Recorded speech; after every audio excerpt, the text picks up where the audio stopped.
tardes a todos. Perdón en primer lugar por un poco la demora, pero el doctor de la Fuente estaba atendiendo a la prensa y estaba muy demandado. Querido consejero de Sanidad de Galicia, don Antonio Gómez Camaño, rector de la Universidad de La Coruña, don Ricardo Cao, señora alcaldesa de Coruña y Arrey, profesor Ángel Carracedo, presidente del tribunal calificador de este premio, directivos del Sergas, concejales, alcaldes, miembros del tribunal calificador, patronos de la fundación, médicos y resto de profesionales del hospital, señoras, señores, amigos todos. Soy Javier Peña, secretario del Consejo de Administración del hospital, y en nombre de doña Benigna Peña, presidenta del hospital y de la Fundación San Rafael, les traslado su sincero agradecimiento a todos ustedes por su participación en este acto, que, como saben, representa nuestra vocacional y modesta aportación al fomento de la investigación biomédica y que pretende contribuir al progreso de la comunidad científica y, por ende, a mejorar el bienestar y salud de las personas. Hace escasamente 10 meses, la presencia del presidente de la Xunta y varias personas que aquí nos acompañan, celebramos la entrega de una convocatoria especial del premio, con motivo de la 30ª edición del mismo y del 55 aniversario del hospital. Bajo el lema de humanización en salud, el reto era cerrar el ciclo de innovación alcanzado a lo largo de las 29 ediciones anteriores, escalando hacia ese nivel superior que ha de presidir toda actividad sanitaria, más allá de los avances técnicos, los desafíos y oportunidades que nos brinda la inteligencia artificial o la excelencia en la investigación, recordando la base humanística del hospital desde su fundación, por parte del doctor Rafael Herbada y de Benigna Peña, que resumen el modo de concebir una atención médica y personalizada. El Hospital San Rafael, que fue fundado en 1969, nos encaminamos a nuestros primeros 57 años de vida, nació con la vocación de ofrecer una medicina de calidad, cercana y profundamente humana.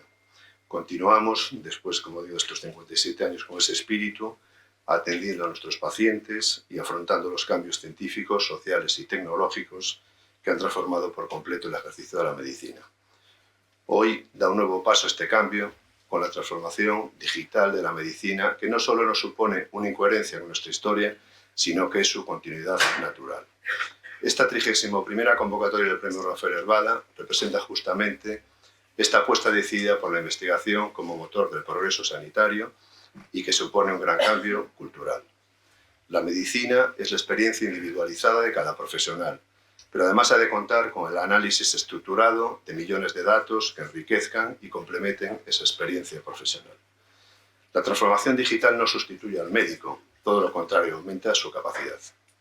Desde el Hospital San Rafael mantenemos nuestro compromiso con una medicina innovadora, responsable y siempre profundamente humana. Continuamos esa ruta en un entorno digital para seguir avanzando, guiados por el conocimiento y por la vocación de servicio. Hoy, en esta acto de entrega del 31ª edición del premio, reconocemos a un investigador que ha dedicado su tiempo, su talento y su vocación a ampliar las fronteras del conocimiento biomédico. Le decía hace un rato la presidenta, el doctor de la Fuente, que dice, creo que has aprovechado mucho la vida. Yo creo que he aprovechado mucho la vida y mucho su tiempo. Lo ha hecho de una forma muy eficiente, en los dos planos. Su trabajo extraordinario tendrá un impacto real en la mejora de vida de las personas. Todo el mundo aporta en la sociedad con sus profesiones, pero yo creo que el aportar, la mejora en la calidad de vida, en la expectativa de vida, en salvar enfermedades, es de las tareas más nobles y grandes que puede dedicar un profesional. Para proceder ya sin más, ruego al secretario del tribunal, doctor Fernández Corral, que proceda a la lectura del acta del tribunal que otorgó la 31ª edición del premio.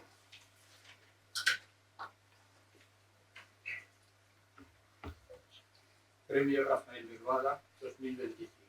Acta. En La Coruña, a 11 de febrero de 2026, se reúne el tribunal para entregar el premio Rafael Herbada. El tribunal está constituido por presidente, profesor doctor don Ángel Carracedo Álvarez. Vocales, profesor doctor don Francisco Blanco García, doctor don Ángel Concha López, doctor don Gonzalo Peña Pérez, doctor don Eloy Fernández Corral. se reúnen para calificar y otorgar el premio Rafael Herbada a la investigación biomédica 2025 en su 31ª edición.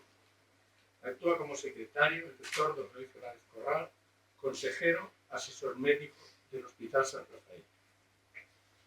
Se procede en primer lugar al establecimiento de baremo para juzgar los trabajos presentados. Se valora la aportación científica del trabajo, el rigor metodológico y la utilidad de los resultados obtenidos.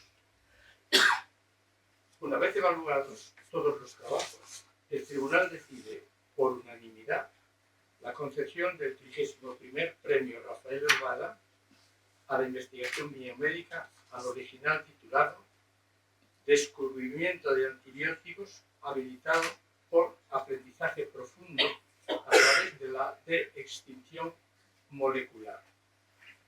Firma el trabajo el doctor César de la Fuente, doctor Marcelo Torres, doctora Jacqueline Peng, de la Universidad de Pensilvania, Estados Unidos, en La Coruña, a 11 de febrero de 2026.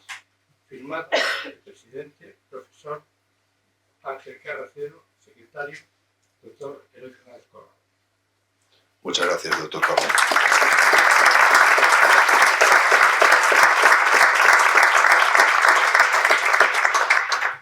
Procedemos pues a la entrega al doctor César de la Fuente de este premio y ruego al consejero, que es la primera vez que asiste a este acto, sea de quien se lo entregue.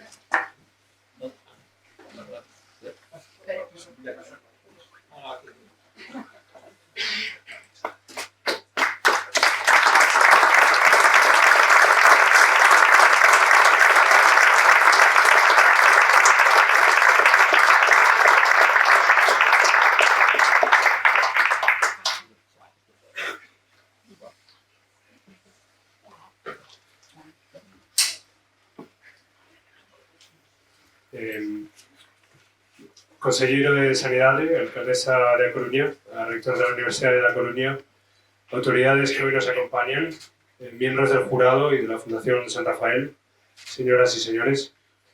Antes de comenzar, quiero expresar mi más profundo agradecimiento por la concesión de este premio, el premio Rafael Herbada, a la investigación biomédica otorgado por la Fundación San Rafael, ¿no?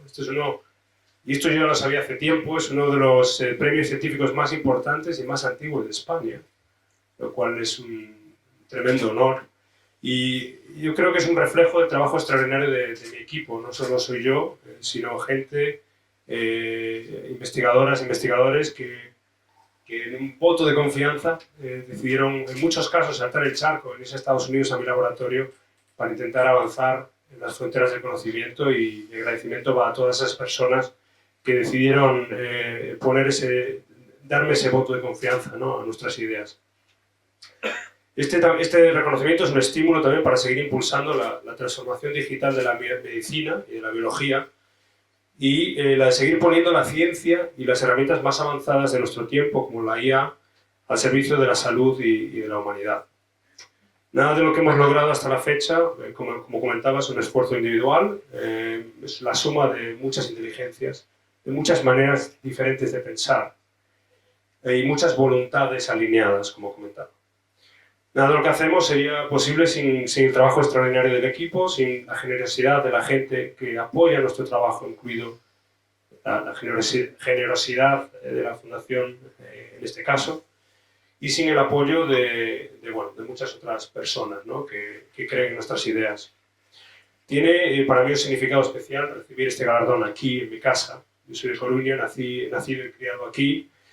En este contexto, pues realmente lo tomo con muchísimo cariño y con un sentido de la responsabilidad muy grande, ¿no? Espero llevar el nombre de Rafael Herbada en lo alto, allá por donde vaya, a lo largo del mundo, ¿no?, a través del mundo. En un contexto que apuesta por el progreso científico y tecnológico y que entiende que la colaboración es la mejor manera para afrontar los desafíos de la ciencia y de la salud global, ¿no? En los últimos años, como se comentaba, en nuestro laboratorio hemos visto cómo la aplicación de modelos de inteligencia artificial pues, puede cambiar la escala y la velocidad del descubrimiento biomédico. En este caso, en nuestro caso, pues acelerando el descubrimiento de nuevos antibióticos, ¿no? Y precisamente por eso, en un momento en que la evidencia científica es más importante que nunca, para tomar decisiones informadas y responsables, pues yo creo que es esencial continuar apoyando la investigación y la ciencia, y por eso aplaudo también bueno, este tipo de premios, este tipo de oportunidades para poner en la palestra a la investigación y a la ciencia. Y a continuación pues tengo una presentación que me gustaría pues contarles un poco más en detalle el trabajo que hemos hecho en mi laboratorio, si les parece. Antes de que el doctor César Lafuente proceda con la conferencia magistral que lleva como título Impulsando el descubrimiento biológico con inteligencia artificial, el profesor Ángel Carracedo, presidente del tribunal, va a hacer una breve reseña de los datos biográficos del doctor de la Fuente. Pues gracias, Javier, y buenas tardes a todos. La verdad que un gusto estar aquí una vez más. Bueno, decirles primero que este año el premio para el jurado fue muy difícil. Nunca habíamos tenido tantos trabajos ni de tanta calidad. El tema era amplio porque era todo lo que es la revolución digital de medicina, que es todo IA, Big Data, telemedicina. Había trabajos de muchísima calidad. Hubo unanimidad absoluta en el jurado, que este era el candidato mejor, el trabajo mejor con diferencia. De modo que, lo primero de todo, enhorabuena por este galardón. César, ya lo dijo él, nació en La Coruña hace 40 años, es un chaval joven y se licenció en biotecnología por la Universidad de León. Obtuvo su doctorado en microbiología e inmunología en la University of British Columbia, en Canadá, gracias a una beca de la Fundación La Caixa. Hizo el postdoc, los estudios postdoctorales en el Massachusetts Institute of Technology, el MIT, que es un instituto de muchísimo prestigio, con una beca de la Fundación Ramón Areces. Actualmente es assistant professor en la Universidad de Pensilvania. Allí dirige un grupo, que es un grupo de Machine Biology, de biología de máquinas, un laboratorio que combina biología, ingeniería, computación, para intentar revolucionar la medicina, utilizar herramientas de IA con toda una información compleja y luchar contra las infecciones. La idea básica es utilizar máquinas e inteligencia artificial para acelerar descubrimientos biológicos en este campo. Desarrolló así el primer antibiótico diseñado por computadora eficaz en modelos animales, crearon algoritmos, reprogramaron venenos naturales para convertirlos en agentes microbianos. Realmente introdujo también conceptos novedosos de los que seguramente ahora hablará, que fue también el trabajo del premio de extinción molecular, buscando moléculas terapéuticas en organismos extinguidos. Y la verdad que es una persona extraordinariamente brillante. Yo he tenido la fortuna de seguirlo, sigo más o menos su trayectoria. Ha recibido cantidad de premios nacionales e internacionales. Uno muy importante aquí fue el premio de Fundación Princesa de Girona a la investigación científica, que es el premio más importante para jóvenes y que yo tuve también el placer de estar en el jurado. De modo César, que te conviene que esté en los jurados. Pero otros muchísimos más, que no voy a referir todos porque de premios a investigadores jóvenes ha recibido los de más prestigio. Ha publicado para su edad muchísimo, más de ya 100 publicaciones, pero no en cualquier revista, en Nature, en Cell, en revistas de altísimo impacto, con trabajos dirigidos por él y por su grupo.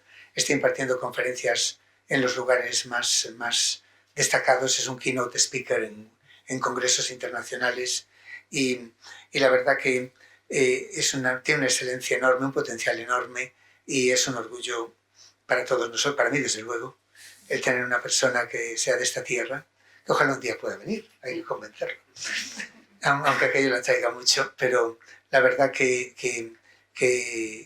enhorabuena, César, y ya con esta semblanza pues dejamos que nos cuentes lo que nos quieras contar.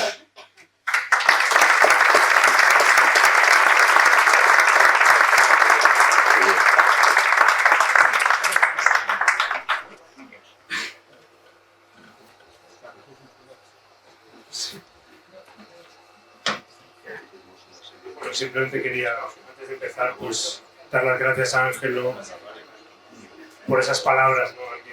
Alguien de la calidad científica como tú, pues significa mucho. Así que muchas gracias. ¿Dónde voy? Entonces, ¿voy para ahí? Sí. Le vamos a hacer Vale. para que estemos cómodos.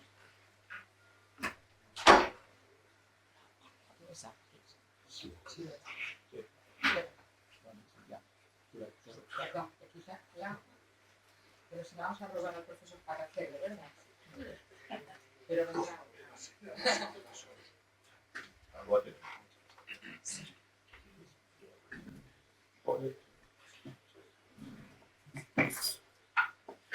Muy bien. ¿Se me escucha bien?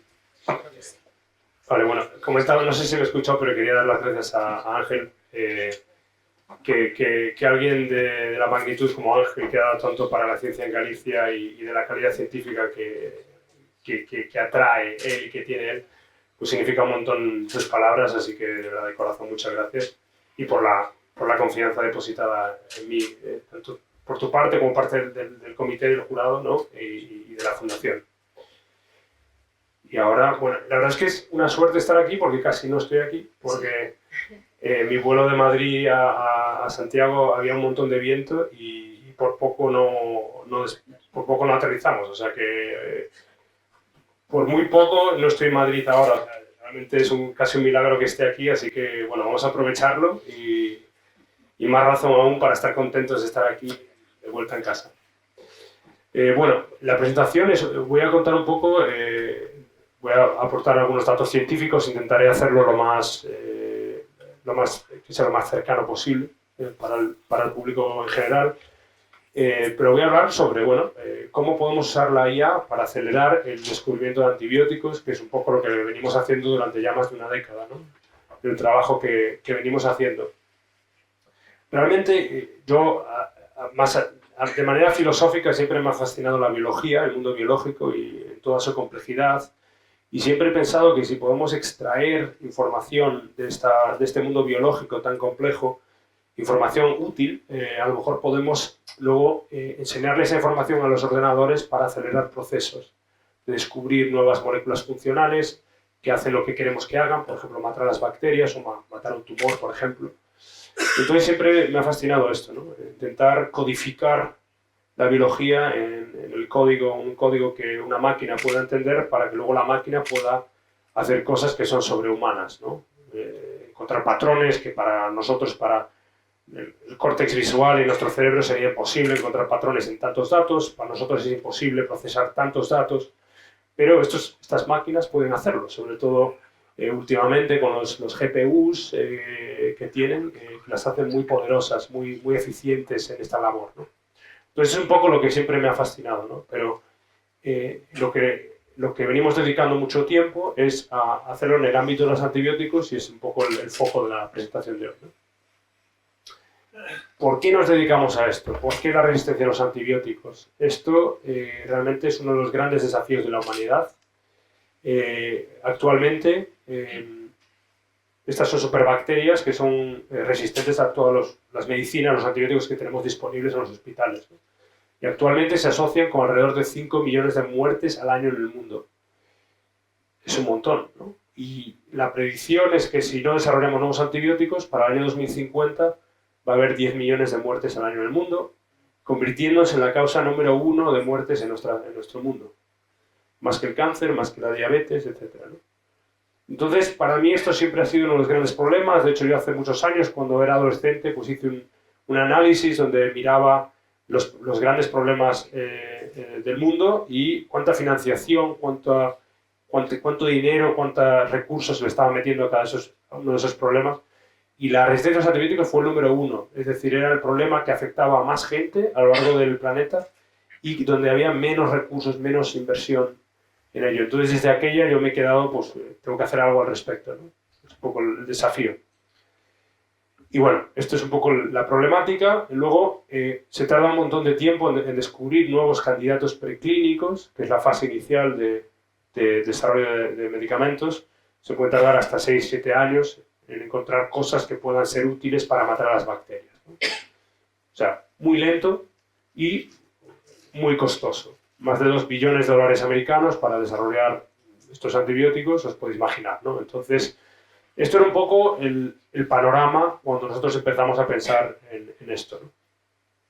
Entonces lo que se nos ocurrió, esta pregunta muy básica, podemos usar ordenadores para acelerar este proceso, ¿no? Para que en lugar de 6-7 años pues podamos hacerlo más rápidamente, para que en lugar de más de 2 billones de dólares americanos podamos hacer esto en un coste más asequible, al menos en la parte de descubrimiento. Ahora, la manera en la que la ciencia descubría antibióticos, tradicionalmente, el paradigma tradicional es que los científicos van alrededor de la naturaleza y toman muestras de suelo, muestras de agua, intentan purificar compuestos activos que puedan estar presentes en esa materia orgánica tan compleja. Pero como podéis imaginar, esto es un proceso arduo de prueba y error que la mayor parte de las veces pues, no lleva a nada, no te da un candidato preclínico al final del proyecto, ¿no? Entonces tuvimos esta idea de, en lugar de hacerlo esto en el mundo físico, en el mundo natural, tuvimos la idea de pensar en la biología como un código, como una información, ¿no? Básicamente la biología es eso, el ADN es un código de letras que se llaman nucleótidos, las proteínas son un código de letras que se llaman aminoácidos, pero no son diferentes, no son muy diferentes al código que nosotros usamos para comunicarnos, ¿no? En el alfabeto. Al final es una sopa de letras, ¿no? Entonces, si pensamos en toda la biología como una sopa de letras, luego podemos empezar a desarrollar algoritmos que pueden recorrer esa sopa de letras para encontrar patrones que se corresponden con palabras que tienen sentido. En el contexto nuestro, una palabra que tiene sentido es una molécula que pueda tener capacidad antibiótica. Al final la analogía es esa, ¿no?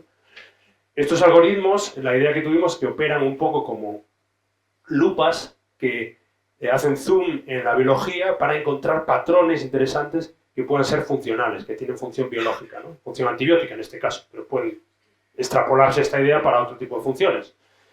Y encontrar moléculas nuevas, ¿no? Codificadas, escondidas en esta complejidad biológica. Esto es un poco la idea que tuvimos. Y por suerte, pues había había muchísima información biológica disponible en la forma de genomas, proteomas, metagenomas que se habían secuenciado. Entonces teníamos un montón de información donde recorrer, donde minar, donde explorar, ¿no? Entonces os voy a contar cronológicamente cómo hicimos este trabajo. Bueno, la idea era esta, ¿no? Explorar el código de la vida para descubrir nuevas moléculas funcionales antibióticas. El código de la vida siendo pues, los genomas, los proteomas, ¿no? Al final esto es lo que codifica lo que somos. Y alrededor de aquella, esto fue ya hace unos años, pues se nos ocurrió esta hipótesis, la hipótesis del conjunto de datos estandarizados. Estos no son datos reales, esto es un modelo, donde la predicción que hicimos fue que si teníamos muchos datos estandarizados generados en el laboratorio y usábamos esos datos de alta calidad para entrenar modelos de IA, la predicción, la predictibilidad, la fiabilidad de nuestros modelos de IA iban a ir hacia arriba cuantos más datos estandarizados de alta calidad teníamos. Entonces, esto fue una hipótesis de aquella, pero es relevante porque mucho del trabajo que hemos hecho es gracias a generar en el laboratorio con trabajo muy duro datos experimentales, controlando todas las condiciones de los experimentos para luego usar eso como entrenamiento para nuestros modelos de IA.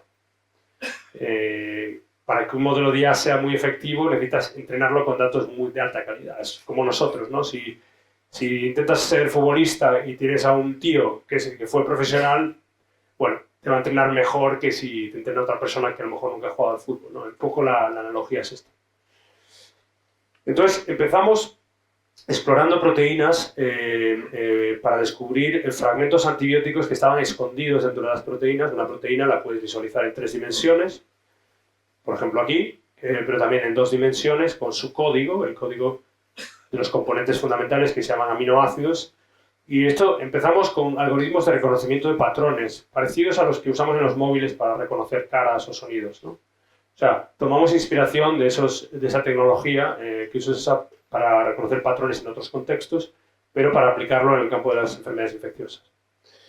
Aquí los algoritmos recorren el código de esta proteína y identifican regiones que predice que son antibióticas. Estas están dadas por estos colores que vemos aquí.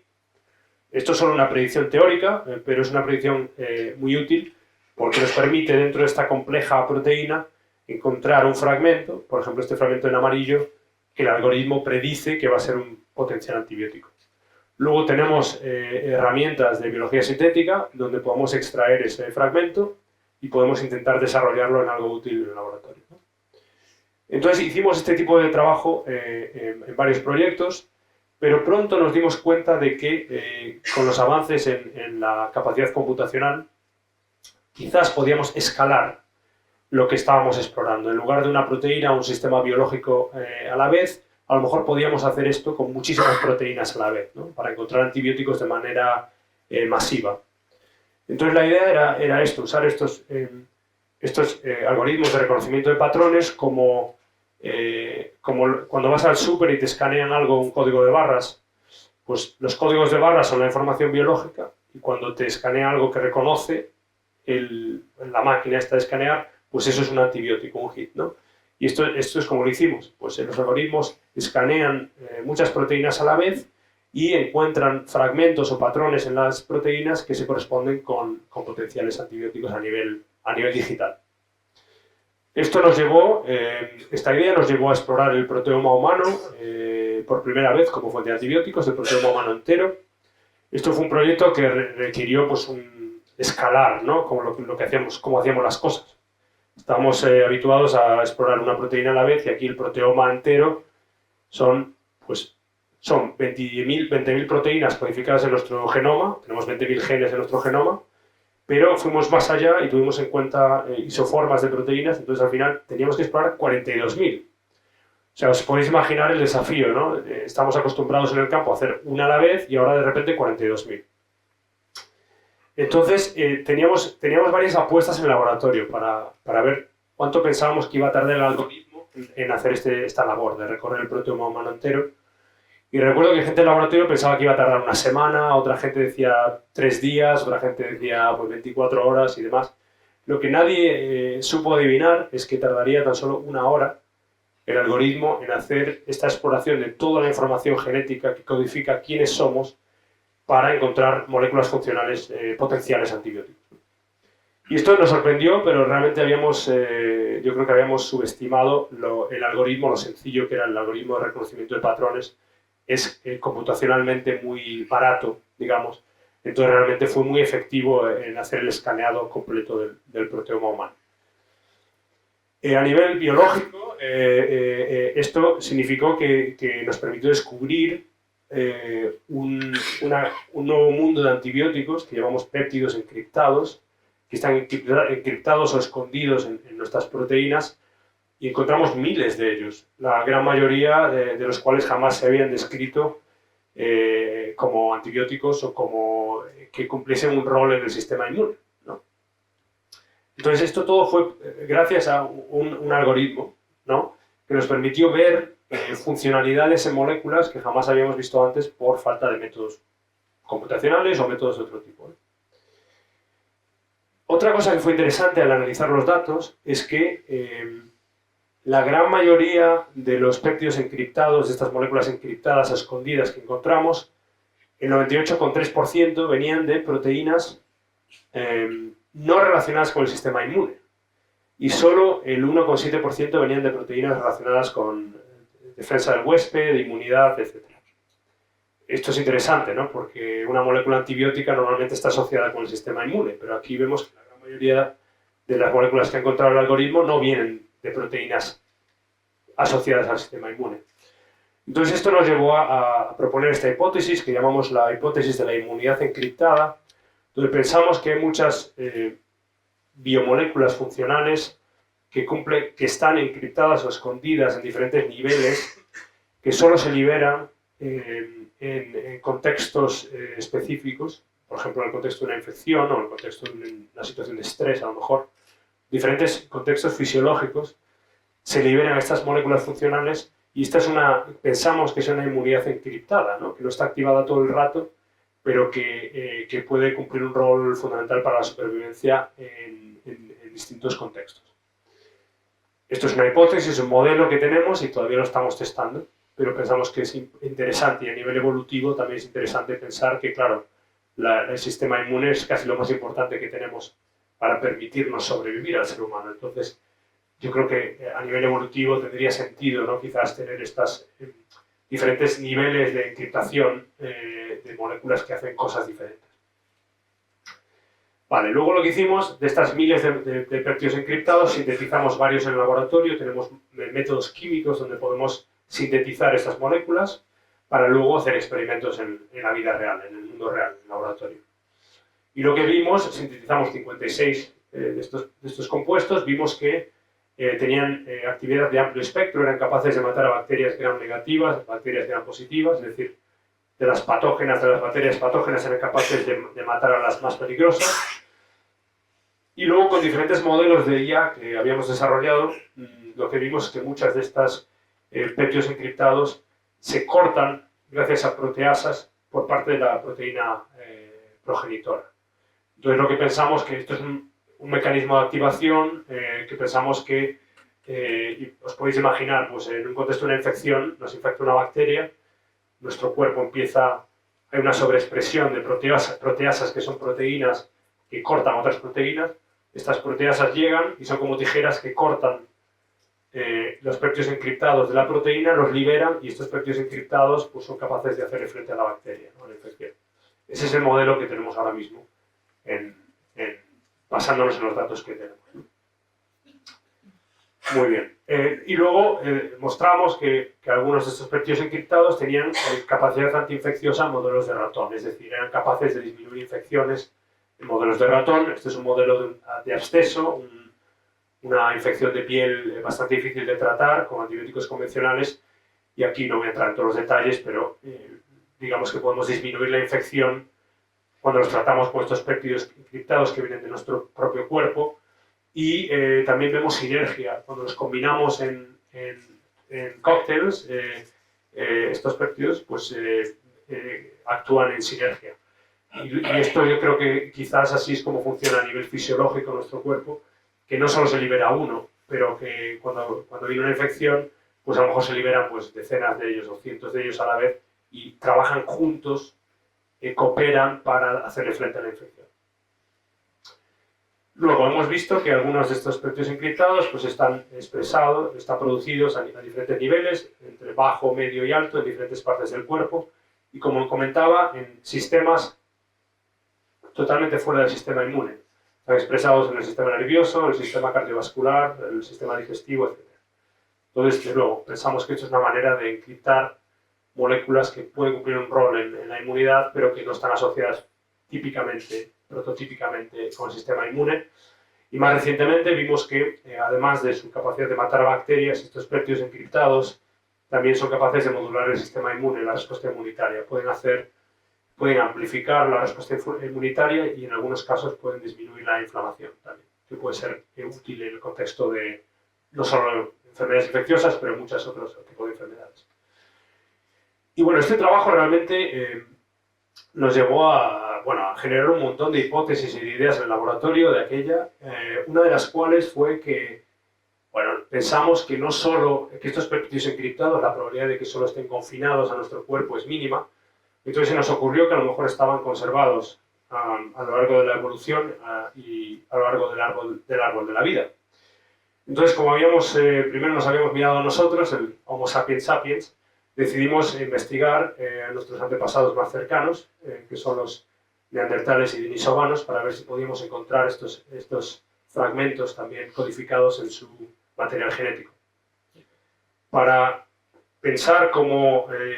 comenzar a pensar cómo hacer esto, durante varias sesiones de brainstorming con el laboratorio, pues se nos ocurrió una manera diferente de investigar a las moléculas de la vida. Llamamos a esto desextinción molecular, y esto es un framework conceptual básicamente para identificar biomoléculas funcionales, que pueden ser pequeños péptidos, pequeñas proteínas o metabolitos, a lo largo de la evolución, de la evolución de la vida, y luego investigar qué mutaciones o qué cambios surgieron en estas moléculas a lo largo del tiempo para intentar entender cómo esas mutaciones o cambios influyeron en la función biológica de estas moléculas. Esta función biológica puede ser matar bacterias, pero puede ser modular el sistema inmune, puede ser atacar a tumores, puede ser, bueno, interferir con otro tipo de cosas, ¿no? En neurociencia y otros campos. Entonces lo vemos como un framework conceptual para hacerle frente a este tipo de preguntas. Pero para ver si podíamos encontrar estas moléculas en nuestros antepasados más cercanos, desarrollamos un modelo de IA que llamamos PanCleave.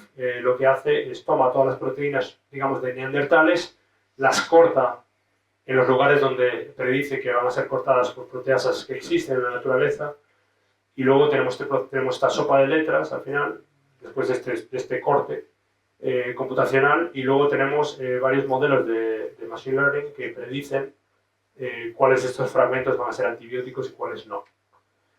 Esto es todo trabajo teórico, pero nos permitió encontrar pues, moléculas potencialmente terapéuticas en proteínas ancestrales, por ejemplo, este fragmento en esta proteína de denisovanos, este fragmento en esta proteína de neandertales y, bueno, y otros muchos casos, ¿no? Esto todo es trabajo a nivel teórico. Entonces luego en mi laboratorio siempre hacemos experimentos para validar todo lo que hacemos a nivel computacional. Yo nunca estoy satisfecho si solo tenemos la parte computacional. Entonces lo que hicimos fue sintetizar químicamente muchos de estos péptidos, y ahora pues os voy a contar un poco algunas cosas que hemos encontrado en el laboratorio. Una que fue curiosa fue que los péptidos encriptados modernos tienen un mecanismo de acción contra las bacterias diferente a los péptidos antiguos. Los modernos se dirigen a la membrana externa de las bacterias gram negativas. Las bacterias gram negativas tienen dos membranas, tienen la externa y la interna o citoplasmática, y los encriptados antiguos pues, se dirigen hacia la membrana interna o citoplasmática. Entonces, yo creo que es una ilustración del interés que tiene analizar moléculas a lo largo del tiempo para simplemente pues, para ver cómo esto puede dar lugar a nuevos mecanismos de acción o aprender cómo la evolución realizó ciertas tareas, ¿no? Nosotros podemos luego extraer ese conocimiento para cosas en biología sintética y demás, ¿no? Para hacer diseños a la carta de este tipo de moléculas. Y luego llevamos a las moléculas más interesantes a modelos de ratón, el modelo de absceso de piel que comentaba antes, y este es un modelo de infección profunda de muslo, que es el que la FDA en Estados Unidos normalmente quiere ver para candidatos preclínicos. La molécula más prometedora la llamamos neandertalina, viene del proteoma de los neandertales. No voy a entrar en todos los detalles aquí, pero en general lo que vimos fue un efecto bacteriostático, es decir, estas moléculas eran capaces de contener la infección, pero no de matar a las bacterias activamente en los modelos de ratón. Es decir, ninguna de estas moléculas va a ser un antibiótico mañana, pero nos permitió demostrar este concepto no solo in vitro, en placas de Petri, pero también en modelos de ratón realistas, ¿no? Y yo creo que estos datos pues, nos dieron luego la confianza para hacer una pregunta más ambiciosa, que fue ¿por qué no explorar, por qué no escalar de nuevo cuánta información estamos minando y por qué no explorar toda la biología ancestral? Cuando empezamos a pensar en esto y fuimos ahí a hacer las predicciones, la biología ancestral es un montón de información, no lo sabíamos esto, pero cuando empezamos a investigarlo pues ya nos dimos cuenta rápidamente. Entonces, para poder explorarla a la escala a la que queríamos, en el tiempo en el que queríamos, tuvimos que básicamente desarrollar un modelo de IA más poderoso. Este modelo es Apex, esta es la arquitectura de Apex. Y a nivel práctico, en Apex lo que te permite hacer es tú le das una secuencia de aminoácidos y de esa secuencia sola te predice la actividad antibiótica directamente. No tiene en cuenta estructura. Todavía estamos trabajando ahora en un modelo Apex 2.0 y ahí estamos incorporando elementos estructurales, pero en este de la secuencia, la sopa de letras directamente te predice, ¿no? Esta molécula tiene una alta probabilidad de ser una buena antibiótica o no. Entonces es un modelo que diseña función directamente de secuencia, ¿no? A nivel, lo que nos permitió hacer Apex es recorrer la biología ancestral entera, y aquí voy a mostrar ahora un pequeño vídeo donde vamos a ver a lo largo de la evolución pues, organismos que se extinguieron y los péptidos encriptados que encontró el modelo en estos organismos, ¿no? Estos son péptidos reales. Esto nos permitió hacer un viaje virtual a lo largo de la historia, a través del Holoceno y del Pleistoceno, Y aquí muestro pues, organismos representativos donde encontramos los antibióticos más prometedores. Incluye pingüinos que se extinguieron hace relativamente poco, en los años 50, cebras antiguas, árboles de magnolia que desaparecieron a lo largo de la evolución, incluye ¿qué más? Mamuts lanudos, elefantes antiguos, perezosos gigantes y muchas otras criaturas que existieron en nuestro planeta a lo largo de la evolución, pero que desafortunadamente a través de distintos eventos de extinción pues desaparecieron, ¿no? Pero no todo desapareció porque tenemos acceso a su información biológica. Tenemos genomas parciales, proteomas parciales de algunos de estos organismos. Entonces, podemos acceder a esa información y extraer pues, quizás moléculas interesantes como estos antibióticos, otro tipo de moléculas, y también aprender de la evolución, ¿no? Como pensamos en estas moléculas como documentos de la historia evolutiva, donde al analizarlas y al investigarlas y aprender de ellas, pues podemos, yo creo, aprender cosas, son como reliquias, ¿no? Cosas que ocurrieron a lo largo del proceso evolutivo que quizás hoy en día pues, no sabemos, ¿no? Yo creo que hay mucho aprendizaje de la evolución que podemos hacer con este tipo de trabajo, no solo de descubrir nuevas moléculas potencialmente terapéuticas, pero también aprender sobre la evolución a nivel de ciencia fundamental. Esta es toda la biología ancestral ilustrada en una imagen, es decir, os da una idea de la escala de lo que Apex fue capaz de explorar. Estos son todos los organismos donde tuvimos acceso a sus proteomas parciales, o sea, información biológica parcial o completa en algunos casos. Nunca pensé que se podría visualizar la biología ancestral en una imagen, pero tardamos un montón de tiempo en pensar cómo hacer esta visualización. Y aquí veis péptidos encriptados que predice el algoritmo Apex, y luego cuando veis activos, esto quiere decir que los sintetizamos en el laboratorio usando métodos químicos y que los testamos contra bacterias. Es decir, hicimos experimentos en el laboratorio para validarlo. Entonces hay un montón de trabajo detrás de esta imagen, pero yo creo que he dado una idea de lo que es posible hoy en día, ¿no? Aquí dedicamos esta exploración a encontrar nuevos antibióticos, pero si a alguien le interesa encontrar moléculas anticancerígenas, pues puede hacer una exploración similar, depende de la función que le interese a uno, ¿no? Es decir, más a grandes rasgos, lo que yo creo que estamos mostrando aquí es que podemos encontrar moléculas funcionales en el código de la vida y que a nosotros nos interesa encontrar moléculas antibióticas, pero esto se puede expandir a otro tipo de funcionalidades. Luego llevamos todo esto a nivel preclínico, de nuevo el modelo de absceso de piel y el modelo de infección profunda de muslo, y en este caso fuimos capaces de encontrar moléculas que eran altamente bactericidas en estos modelos de ratón, a niveles comparables a la polimixina B, por ejemplo, que es un antibiótico de último recurso, ¿no?, en los hospitales. Y estas moléculas incluyen la mamutusina, que viene del proteoma del mamut lanudo, y bueno, otras moléculas que vienen de la vaca marina antigua, el perezoso gigante y el alce gigante extinto. Esas fueron las más prometedoras en estos modelos de ratón. A nivel conceptual, esto nos dice otra cosa, nos enseña otra cosa, que si escalas cuánta información biológica estás explorando, eso te da una mayor cantidad de moléculas funcionales. Es decir, cuando hacíamos solo la exploración en neandertales y denisovanos, encontrábamos algunas que eran bacteriostáticas, no realmente muy potentes. Sin embargo, cuando hacemos escalamos cuánta información biológica estamos explorando, pues encontramos muchas moléculas más interesantes, ¿no? Eso también nos enseña algo de lo que puede ser posible en el futuro, ¿no? Escala te da más hits, ¿no? más función. Y estos ahora son datos reales, donde estos son datos experimentales que hemos generado en mi laboratorio, de alta calidad, estandarizados, y que hemos usado para entrenar nuestros modelos de IA, incluido Apex. Y esto ahora mostramos que los datos estandarizados permiten escalar el rendimiento, ¿no? Es un poco a lo que voy, ¿no? O sea, cuantos más datos estandarizados conectas en el laboratorio, a nivel experimental, pues nuestros modelos de IA, su fiabilidad va para arriba. Y esto yo creo es importante, porque se puede aplicar a muchas otras áreas de la ciencia. Lo que estamos haciendo ahora es estudios evolutivos de biomoléculas funcionales Por ejemplo, estas que vemos aquí, estas sopas de letras, y en rojo vemos mutaciones o cambios que surgieron a lo largo del proceso evolutivo en estas moléculas. Y estamos asociando estos cambios con función. En paréntesis tenemos la dosis necesaria para matar a bacterias.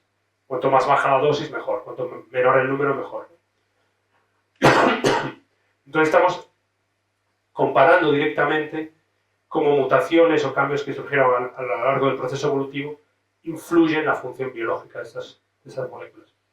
Y tenemos varios proyectos de este tipo ahora. Y estamos haciendo árboles filogenéticos de este tipo para intentar entender mejor cómo la evolución hizo las cosas. Y una idea loca que tenemos ahora es que si aprendemos lo suficiente sobre cómo la evolución hizo las cosas desde la época ancestral hasta hoy en día, a lo mejor podemos entrenar modelos de IA que pueden predecir trayectorias futuras de estas moléculas, cómo quizás cambien en un futuro, ¿no? Respuesta a pandemias o respuesta a otros tipos de estreses. Bueno, pensamos en la biología como un código, como un montón de información y queremos explorar todo, ¿no? Para encontrar nuevos antibióticos. Uno de los sueños que teníamos en el laboratorio era explorar a lo largo del árbol de la vida. El árbol de la vida está compuesto de 3 ramas fundamentales, eucariotas, donde nosotros pertenecemos, donde hicimos mucho trabajo con humano moderno, humano ancestral.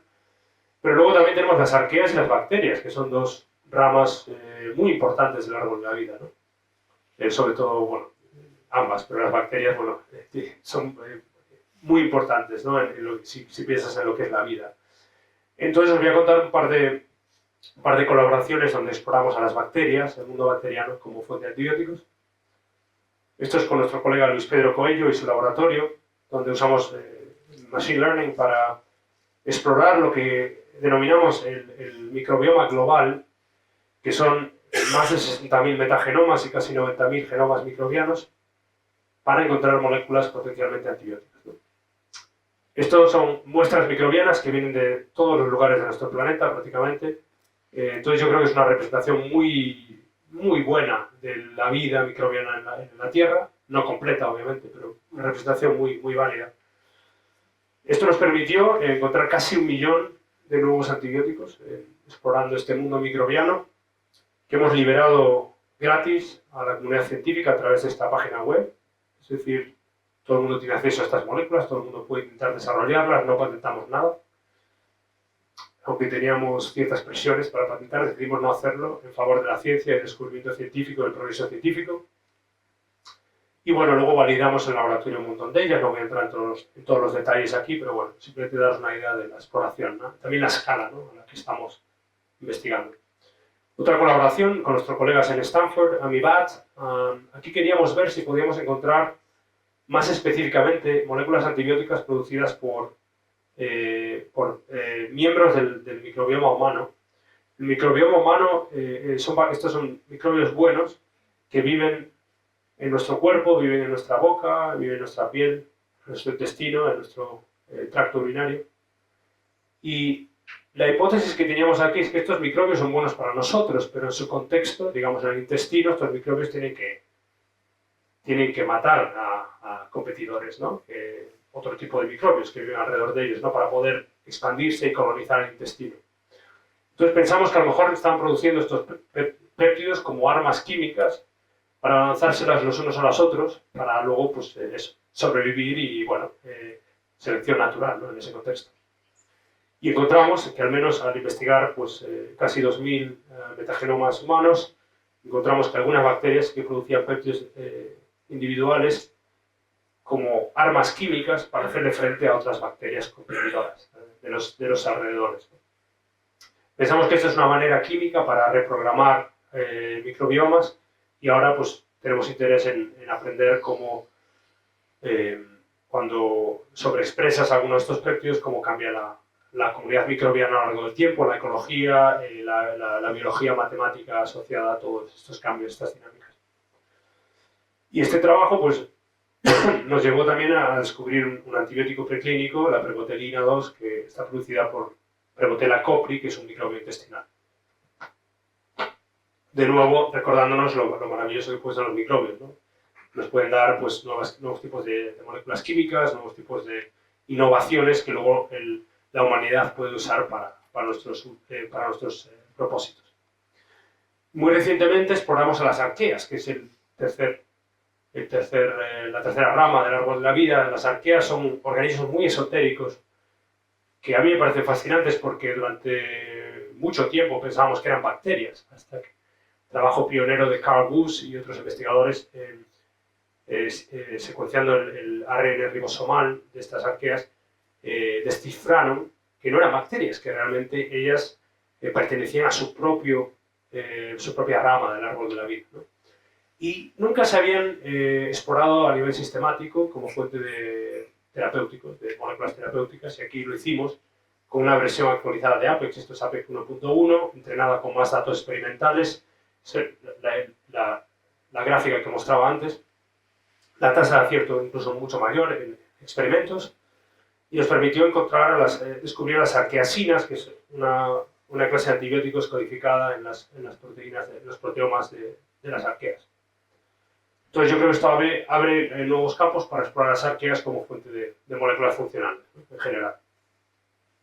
Uy, se ve fatal esto.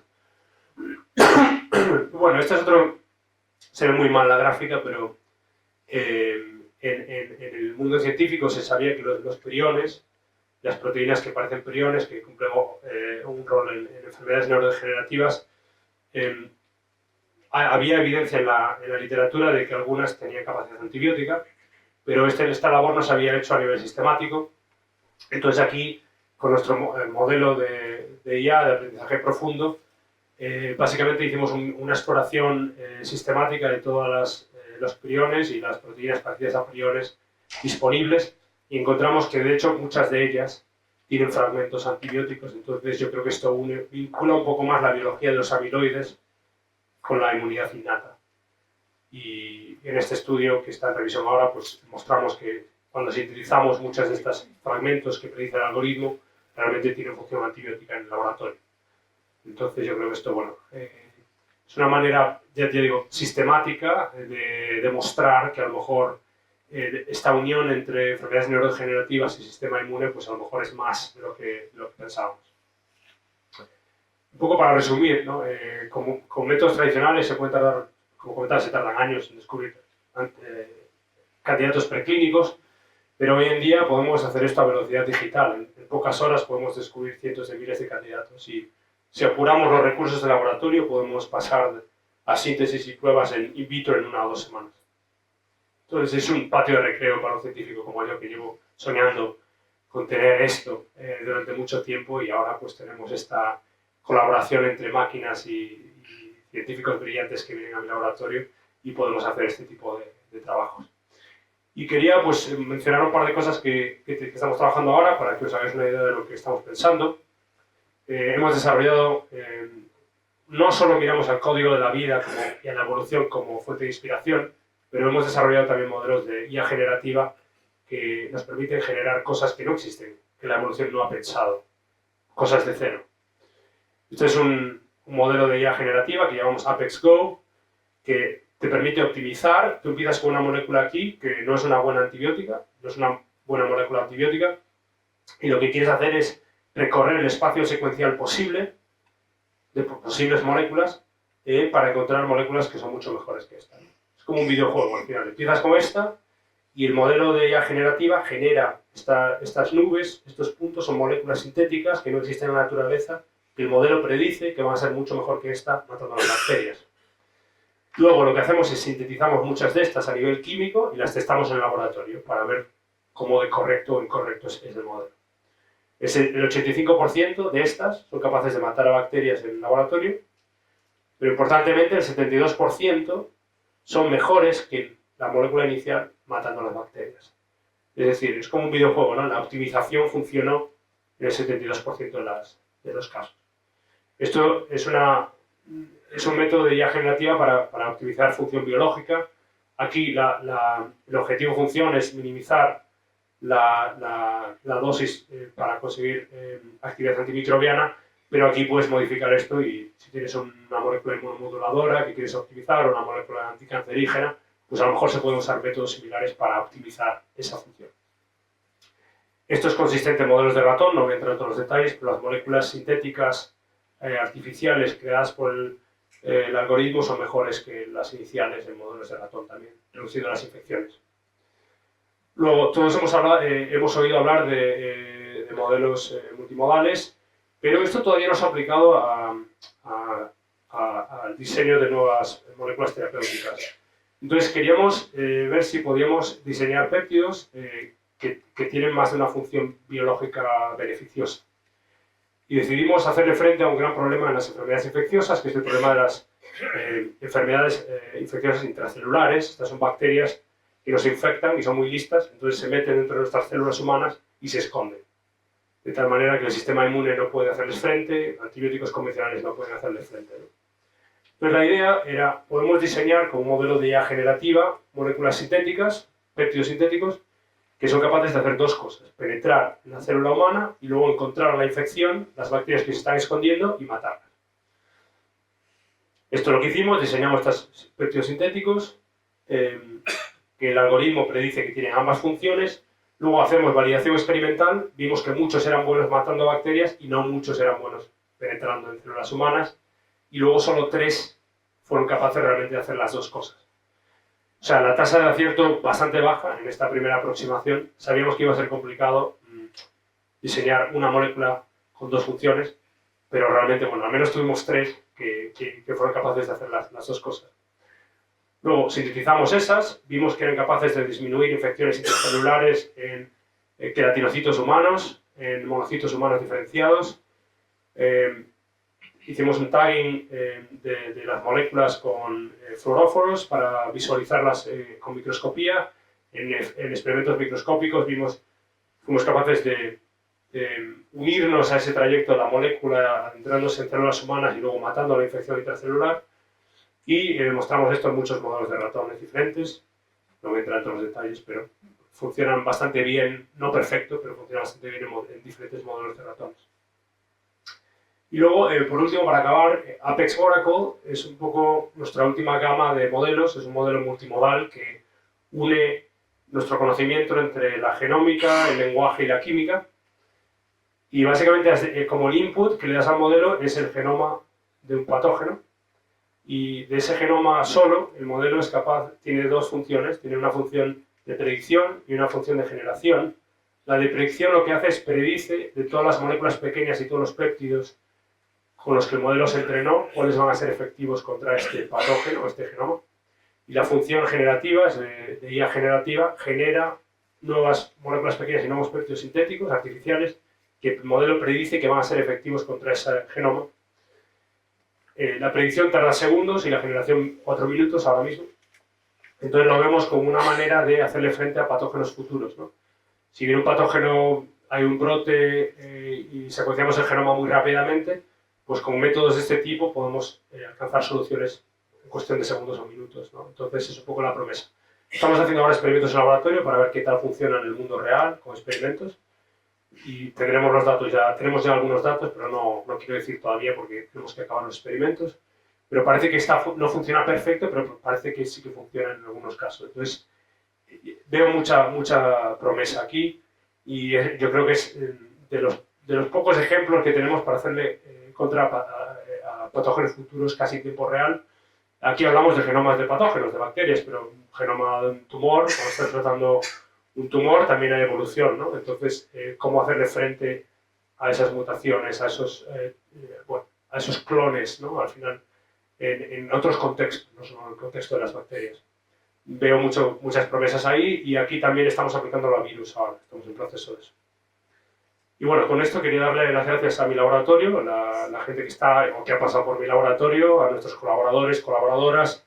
Colaboramos extensamente con gente de todo el mundo en financiación. Y os dejo con enlaces a nuestra página web, mi email y redes sociales por si alguien quiere conectarse.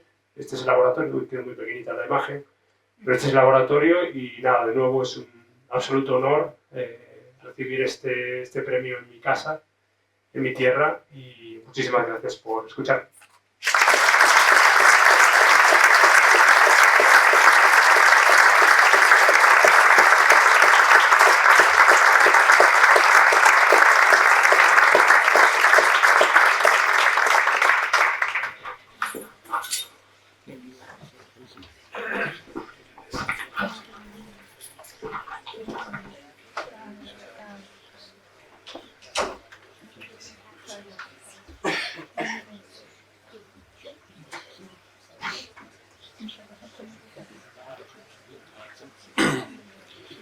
Bueno, pues decía la iniciación y presentación del premio, la transformación digital de la medicina no era un futuro, sino que era el presente. Y que lo que el doctor de la Fuente nos ha contado hoy, hace pocos años sería ciencia ficción, pero en menos años todavía va a estar en funcionamiento.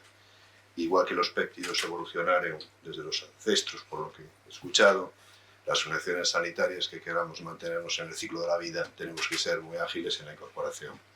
Felicitar al doctor de la Fuente por su presentación y, como dijo, el equipo suyo con él han hecho un trabajo extraordinario, pero no ha sido menos la forma en que nos lo ha presentado y relatado, al menos para mí. Y eso es un don que solo tienen los grandes. Felicidades. Muchas gracias.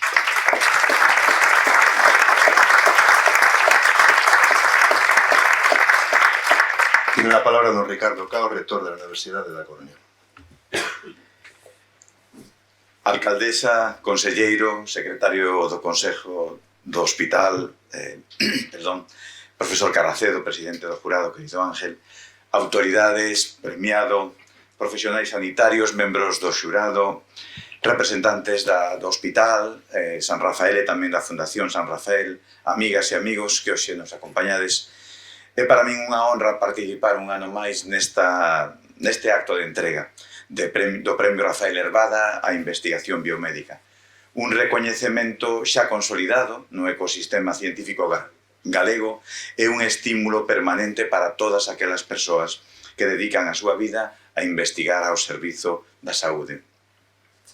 A transformación digital da medicina, o tema escollido para esta edición do premio, é especialmente oportuno para o momento que vivimos. Estamos a ver un cambio profundo no mundo en que diagnosticamos, tratamos e acompañamos as persoas pacientes. A combinación da inteligencia artificial, hoxe vemos un magnífico exemplo, a análise de datos, tecnoloxías inmersivas e ferramentas de simulación, está a abrir posibilidades inimaginables hai tan só unha década.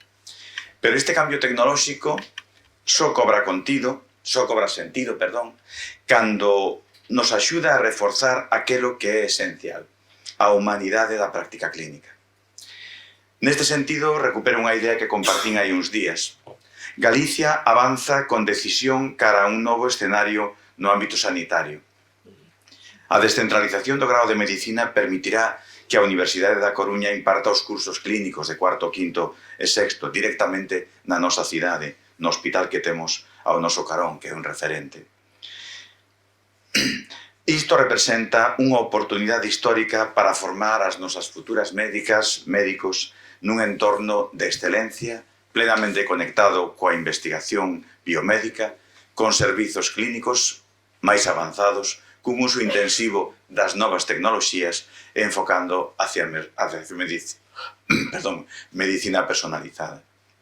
Esta nova etapa encaixa perfectamente co espírito deste premio, porque formar millores profesionais require tamén fortalecer as alianzas entre hospitais, universidades e centros de investigación e consolidar espazos de colaboración nos que a ciencia e a atención sanitaria avancen da man.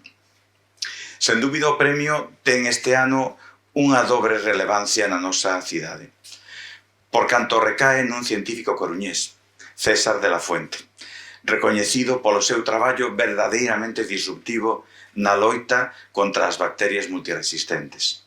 A súa investigación desenvolvida na Universidade de Pensilvania durante a maior parte do seu tempo combina inteligencia artificial, bioloxía computacional e o estudo de mecanismos de defensa ancestrais para deseñar novos fármacos fronte a patóxenos que ameazan a saúde pública mundial, como el mesmo decía, un dos problemas fundamentais na actualidade.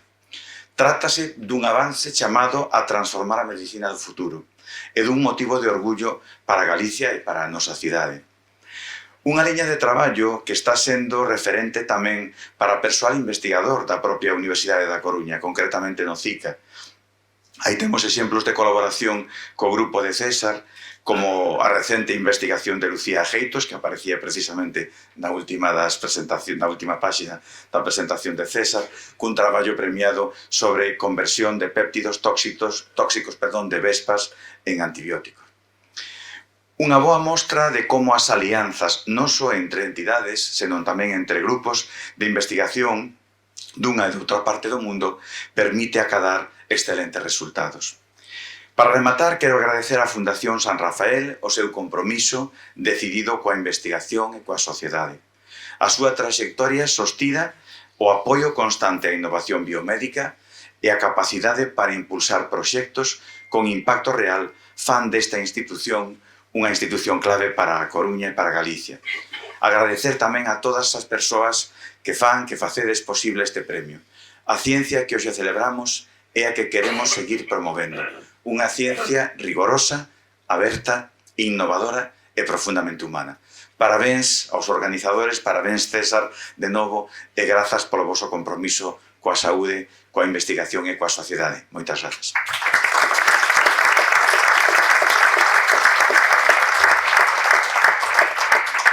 Muchas gracias, rector. Tiene la palabra don Antonio Gómez Camaño, consejero de Sanidad de la Xunta de Galicia. Bueno, autoridades, compañeras y compañeros, amigas y amigos, muy buenas noches, tardes, y muchísimas gracias por la presencia hoy aquí. En primer lugar, disculpar la ausencia del presidente de la Xunta, don Alfonso Rueda. A él hubiese encantado estar aquí acompañándonos, pero bueno, incompatibilidades de agenda se lo impiden, ¿no? En cualquier caso, en nombre de la Xunta de Galicia y por supuesto de la Consellería de Sanidad, muchísimas gracias a la Fundación San Rafael por la invitación, pero sobre todo gracias no por la iniciativa, ¿no? Será la 31ª edición de un premio, Rafael Herbada, que implica sin ninguna duda compromiso con la investigación y por tanto compromiso con la sociedad. Muchísimas felicidades, doctor César de la Fuente, muchísimas gracias por todo tu talento, por toda esa expertise en biología computacional, en biología ancestral, ¿no? Por haber elegido además unas líneas de investigación de gran relevancia clínica, ¿no? Porque van orientada hacia un futuro problema que vamos a tener en el mundo occidental, como es la resistencia a los antibióticos.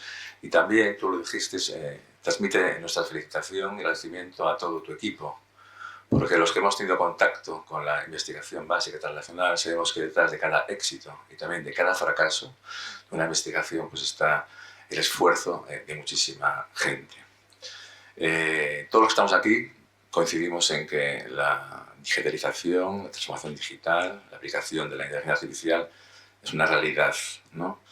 Pero como médico y como consejero de Sanidad y por tanto responsable del dinero que nos da la sociedad para un sistema público de salud, me gustaría hacer unas reflexiones, ¿no? La inteligencia artificial, la digitalización, sin ninguna duda, va a cambiar la manera de hacer medicina en el futuro. Va a cambiar la manera de diagnosticar, va a cambiar la manera de tratar, va a cambiar la manera de monitorizar y seguir a los pacientes, va a cambiar la manera en que las administraciones, profesionales y usuarios vamos a relacionarlos, pero el mayor cambio está en cómo se van a modificar los roles de los diferentes profesionales que trabajan en sanidad. Segundo, esto es tan bonito, es tan atractivo, es tan sugerente, tiene tanto glamour que tiene un problema, que esa atracción puede ser fatal. Porque el gran problema que le veo yo a la inteligencia artificial es que hay que integrarla de una manera racional. ¿Y qué es para mí integrarla de una manera racional en un sistema sanitario público? Pues primero, evaluar si es pertinente. ¿Realmente la necesito? ¿Por qué la necesito? ¿Para qué la necesito? Segundo, tienes que introducirla de una manera planificada, a corto, medio y largo plazo. Y tercero, tienes que saber priorizarla. Todo esto cuesta dinero y todo tiene un coste de oportunidad. De manera que lo que inviertes en un sitio lo dejas de invertir en otro. Otra reflexión. A día de hoy, o hasta donde yo llego, la inteligencia artificial iguala o supera a la profesión médica en un entorno de dato y escala y prueba específica. Pero cuando la introduces en un entorno de incertidumbre, ambigüedad, su rendimiento baja mucho. Por tanto, yo creo que a día de hoy no sustituye a los profesionales de la medicina, pero los complementa muy bien. De la misma manera que un robot quirúrgico no te convierte un mal cirujano en un buen cirujano, pues esto lo mismo. Lo que te va a ayudar es hacerte que seas mejor, pero si realmente eres bueno. Eso hay que tenerlo también muy claro. Muy claro. Porque tiene esos problemas, sesgos de automatización, pérdida de seguridad, exceso de dependencia, y esto tenemos que tenerlo en cuenta. Y otra cosa muy importante para mí es que todo esto, de la misma manera que cuando introduces un fármaco, una técnica o un dispositivo sanitario, tiene que demostrar su valor según los principios de la medicina basada en la evidencia, la inteligencia artificial también debe pasar por ese examen, ¿no? De los ensayos fase 3 para demostrar que realmente te hacen mejor y que realmente tus resultados son mejores. El compromiso de la Consellería con todo esto es absoluto. Ejemplos puede ser nuestra historia clínica electrónica, que es sin ninguna duda la mejor historia clínica electrónica que hay en España y de las mejores del mundo. Todos los programas que tenemos de teleasistencia, de telea, especialmente enfocados a día de hoy en pacientes diabéticos y también en pacientes crónicos complejos, ¿no? Trabajamos también junto con el Ministerio de Sanidad para conseguir que toda la información clínica que hay en España sea intercambiable entre diferentes comunidades autónomas y múltiples iniciativas que sin ninguna duda pues, harán que la sanidad del futuro pues, sea mejor.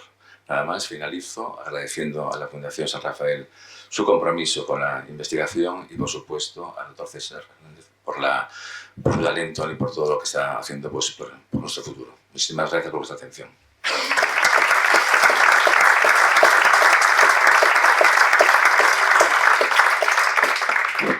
Muchas gracias, consejero, por tus interesantes reflexiones sobre la inteligencia artificial, que, como bien dices, es una herramienta poderosa, pero que hay que saber usarla. Tiene la palabra doña Inés Rey, alcaldesa de la ciudad de La Coruña, que clausura el acto. Muy bien. Muchas gracias, querido Javier. Buenas tardes a todos y a todas. Yo debo de ser de las pocas en la sala que no es de ciencias, sino de letras puras, y en esta mesa la única. Y mi conocimiento de los antibióticos se limita al Aumentine 500 cada 8 horas y el Rodogil cuando es tema de dientes, que lo sufro bastante. Entonces me van a permitir que no haga apreciaciones científicas más allá de las relativas al maravilloso currículum que tiene César de la Fuente, uno de esos coruñeses universales como tantos otros, que nació, creció en su ciudad, se formó aquí y ahora pues con todo su talento, todo su bagaje y ese conocimiento lidera uno de los grupos más importantes de investigación de la UPenn. Y ya que estamos en este plano personal, pues tengo pocas oportunidades de coincidir en un acto con él, entonces voy a contar una anécdota de cómo nos conocimos, porque es un poco, yo que soy de letras me lo voy a llevar al plano literario, y es un poco Cyrano de Bergerac, donde César era Rosana, y yo tenía un coordinador general que era Cyrano, que un día llega y me dice que hay un investigador coruñés, César de la Fuente, que acaba de salir en un no sé qué periódico americano y que debería, como alcaldesa, pues enviarle una carta para felicitar. Año 2019, y dije, bueno, pues todas las cartas que mando a lo largo del día, pues ponme la carta de este investigador, y yo simplemente firmé la carta. Y el caso es que como 3 meses después o 6 meses después, pues llega mi coordinador y me dice, ¿te acuerdas aquella carta que le enviaste a César? Le digo, sí. Y entonces saca así un montón de cartas y me dice, pues quiero que sepas que tienes una relación epistolar con él, claro, de la cual yo desconocía los términos, y entonces me pongo a leer esa correspondencia donde pues yo le escribí una carta y él tuvo la deferencia de responderla, y además preguntarme por, ya no me acuerdo, por péptidos no, pero algo así. Y entonces mi coordinador pues se vio la necesidad de contestarle, a su vez César volvió a contestar, y cuando ya llevábamos 7 u 8 cartas me lo contó, y le dije, bueno, vamos a parar un poco, y ya la siguiente la escribo yo, lo invitamos aquí a Coruña, y de la mano de la Fundación San Rafael tuve ocasión de estar con él y con Dolores en la Fundación Barrié, en un acto al que venías. A partir de ahí, y ya con las caretas fuera, pues hemos seguido manteniendo esa relación. Ahora ya por WhatsApp se rompió la magia de la carta tradicional, pero sí que he tenido ocasión de seguir su trayectoria y todos sus éxitos, ¿no? De los cuales yo creo que como ciudad nos tenemos que sentir muy orgullosos. Igual que nos tenemos que sentir orgullosos de nuestra sanidad y de cómo creo que hay que entenderla, ¿no? Solo desde la parte más clínica, sino también creo que la investigación tiene que tener ese peso específico que los investigadores reclaman desde hace años y que todavía, pues, lamentablemente se va postergando esos fondos para cosas a lo mejor no tan necesarias, pero sí más urgentes, y cuando la urgencia a las administraciones, y aquí hablo de todas, no nos deja ver lo importante muchas veces, quien paga el pato precisamente es quien tiene que cuidar no solo del ahora, sino también del futuro, pensando pues en esa vulnerabilidad que la veíamos ahora en la presentación cuando hablamos de especies que nos parecían muy resistentes, ¿no? Hablas del mamut lanudo, del elefante no sé qué gigante o algo así, que se han extinguido. ¿Por qué nosotros no nos vamos a extinguir? ¿Por qué somos o por qué nos creemos menos vulnerables que otras especies, ¿no? Y entonces, desde ese sentido o desde ese punto de vista, creo que es importante dedicar, además de a la clínica, a la investigación, esos fondos necesarios para que las estadísticas no nos asusten cuando se proyectan, porque claro, cuando hoy leemos en la prensa, ¿no? Que en el año 2050, que es pasado mañana, moriremos más por resistencia a antibióticos que de cáncer, decimos algo no estamos haciendo bien o no estamos prestándole la atención necesaria, ¿no? Por eso es de agradecer que sigan este trabajo, que sigáis haciéndolo. Además, esa colaboración entre distintas áreas, la sanitaria, de la biología, la informática, la ingeniería, porque esa manera de entender la investigación y la sanidad, que así la entendía Rafael Herbada, cuyo legado continuaba Nina Peña con este hospital y con esta fundación, pues se entiende de una manera integral, ¿no?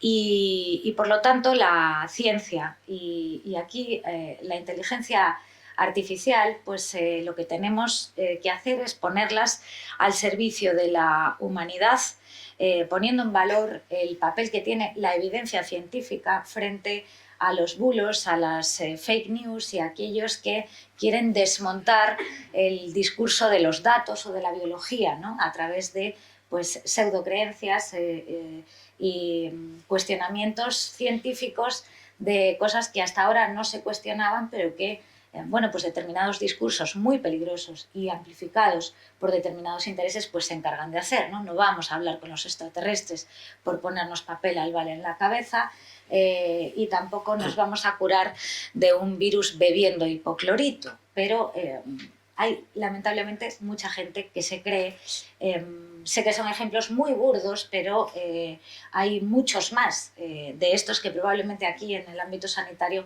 pues veréis día a día.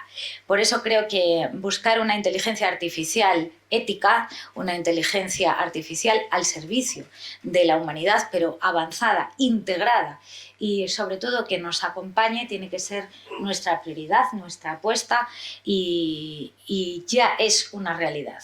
No podemos quedarnos mirando cómo pasa el tren del futuro por delante cuando el tren del futuro ya está aquí y por lo tanto lo que tenemos es que subirnos a él, trabajar con él y sobre todo y fundamental apostar por el conocimiento, apostar por los científicos, financiar la investigación que sigue estando en este país infrafinanciada y por lo tanto defender que no habrá una sanidad completa, una práctica clínica completa si no apostamos por quienes investigan para hacerla mejor.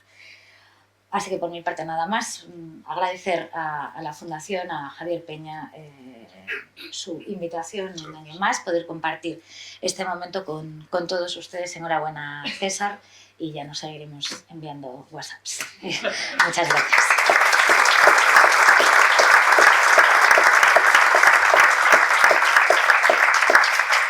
Muchas gracias. Damos por tanto clausurada esta entrega del 31º premio, agradeciendo a las autoridades que siempre nos prestan su presencia y su aliento, felicitando nuevamente al Rector de la Fuente y dando las gracias a todos ustedes. y compartir un cóctel para mejorar el conocimiento de las personas creo que puede ser tan importante como la inteligencia artificial.